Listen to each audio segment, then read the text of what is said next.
Pasaraya seluruh negara perlu ambil iktibar dari kontroversi KK Mart. PKR akan bincang kemelut Sabah dalam MPP Ahad ini. N. Surendran dakwa polis salah guna kuasa siasat penyampai berita. Penganalisis berpandangan kelantangan Akmal Saleh tidak akan kembalikan sokongan Melayu.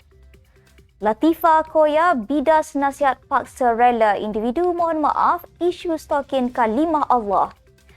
Kaum Cina sokong boikot KK Mart.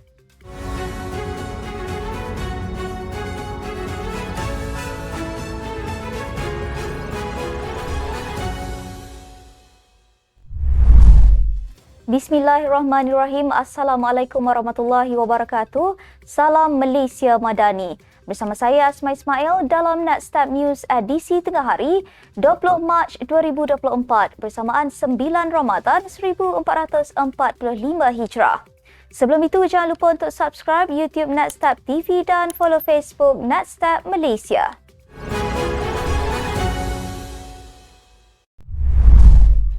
Pasaraya seluruh negara diingatkan untuk mengambil iktibar dan tidak mengulangi kesilapan susulan penjualan stokin tertera kalimah Allah oleh kedai serberneka KK Mart. Timbalan Perdana Menteri Datuk Seri Dr. Ahmad Zahid Hamidi berkata, perkara sensitif yang terkelas dalam 3R itu tidak harus dipandang ringan. Katanya, walaupun pihak KK Mart telah memohon maaf, namun ia bukan isu ringan. Ia bukan hanya isu agama sahaja tetapi satu tanggungjawab yang tidak boleh dipandang ringan. Ahmad Zahid berkata isu tersebut perlu diselesaikan segera supaya ia tidak disalah tafsir dan tidak dimanipulasi oleh mereka yang tidak bertanggungjawab. Sebelum ini, KK Mart memohon maaf selepas didapati menjual stokin itu di cawangannya di Bandar Sunway selepas ia tular di media sosial. Parti Keadilan Rakyat PKR akan membincangkan kemelut di Sabah dalam mesyuarat Majlis Pimpinan Pusat MPP Ahad ini selepas 15 ketua bahagian menolak ketua negerinya Sangkar Rasam. Menurut laporan sebuah portal, pengarah komunikasi PKR Lee Chian Chung berkata konflik PKR Sabah akan dibincangkan dalam mesyuarat MPP pada Ahad ini. Mesyuarat itu dijangka dipengerusikan Perdana Menteri Datuk Seri Anwar Ibrahim selaku Presiden PKR. Baru-baru ini 15 daripada 26 ketua bahagian diketuai Sazali Donald dari Kota Marudu menggesa Sangkar berundur secara terhormat atas dakwaan dia kurang dikenali, tidak mendapat kepercayaan majoriti kepimpinan akar umbi dan gagal mengadakan program memperkasakan PKR Sabah. Sazali dilaporkan berkata mereka menyuarakan pendirian menolak kepimpinan serta hilang kepercayaan terhadap Sangkar melalui akuan bersumpah.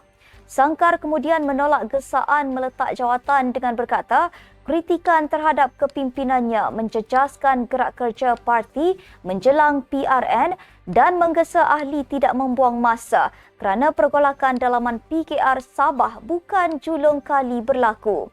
Penggal Kerajaan Sabah akan tamat Oktober 2025 tetapi Ketua Menteri Datuk Seri Haji Jinor memberi bayangan PRN mungkin diadakan lebih awal.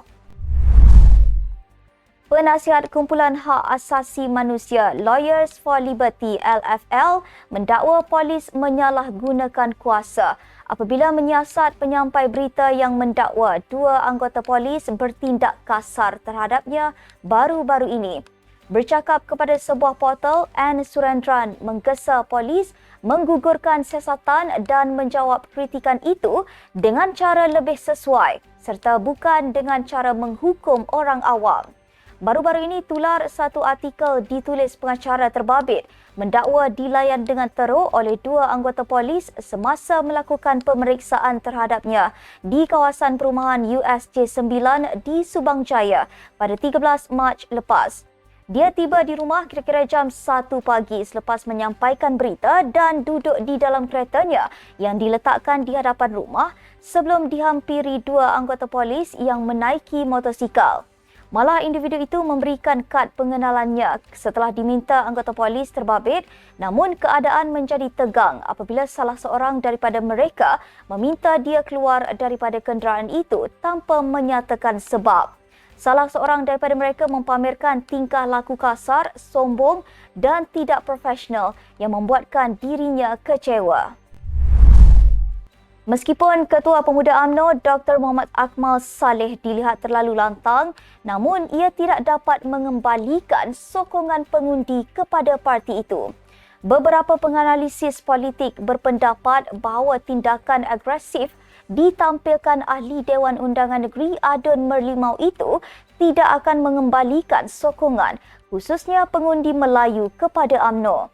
Menurut laporan sebuah portal, pensyarah dari Universiti Teknologi Malaysia UTM, Mazlan Ali berkata, beliau melihat naratif di bawah Akmal itu terlalu jauh jurangnya dengan Ketua Pemuda UMNO terdahulu seperti Khairi Jamaluddin, Hishamuddin Hussein atau Najib Razak.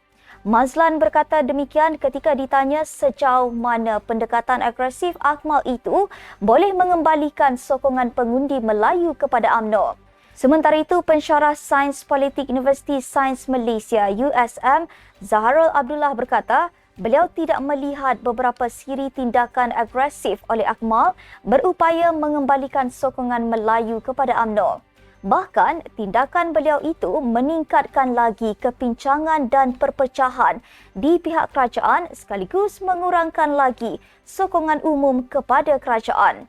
Bagaimanapun, Zaharul berpendapat tindakan Akmal sesuai dengan statusnya sebagai Ketua Pemuda UMNO yang lantang memperjuangkan kepentingan Melayu Islam dan mencerminkan suara akar umbi UMNO.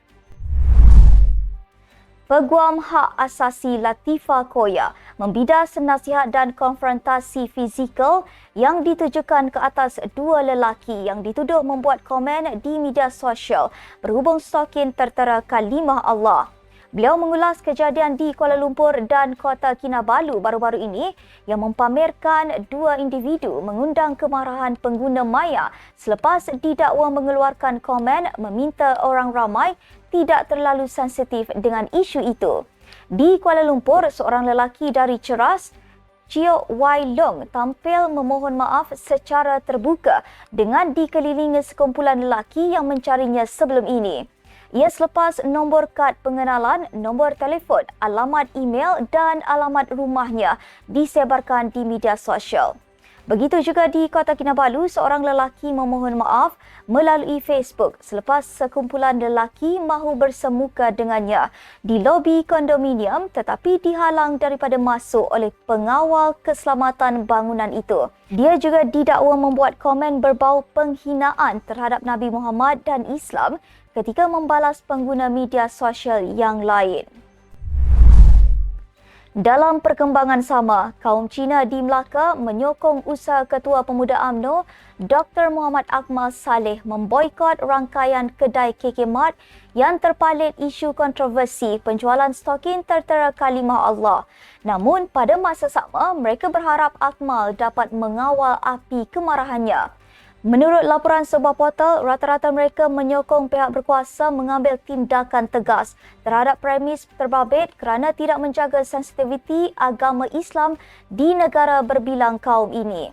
Pesara Bobby Tan berkata, mana-mana agama sekalipun tidak sewajarnya dihina sebegitu rupa, apatah lagi jika kesalahan itu dilakukan sebuah syarikat besar.